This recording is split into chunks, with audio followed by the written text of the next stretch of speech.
આ ગ્રંથનો પ્રારંભ થાય ને, રુદંતી સર્વ પાપાની ત્યત્યસ્ય શ્રવણ ક્ષણે અસ્માકમ પ્રલયમ સદ્ય કથે મહા કરીષ્યતિ કથે મહા કરીષ્યતિ.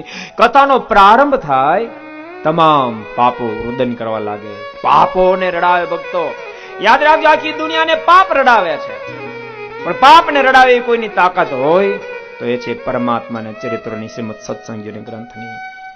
પાપોને રડાવે છે, પાપો રડવા માંડે, હવે મેં શું કરી, હવે મેં ક્યાં જાશું, અમારો પ્રલય થઈ જશે. ન તો ભક્તો તમે ઇતિહાસ સામે દ્રષ્ટિ ફેરવશો તો હા પાડશે, ભલભલાને પાપો રડાવ્યા છે.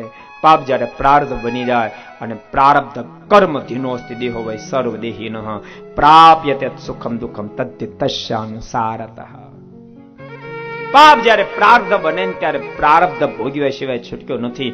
શ્રીમદ ભાગવતનો પંચમા સ્કંદ એમ કે ભરતજી ભગવાનના દીકરા હતા, પરંતુ ભગવાનને છોડી મૃગલામાં પ્રીતિ કરો પાપ કર્યું તો ભરતજીને ભોગવવું પડ્યું. રામાયણ એમ કે અવધપતિ ભગવાનના બાપ હતા, પરંતુ નિર્દોષ શ્રવણને માર્યો ને, તો એ રૂપી પાપ અવધપતિને જયારે ભોગવાનો વારો આવ્યો ને ત્યારે રોતા નહોતો. રામાયણ ખોલો,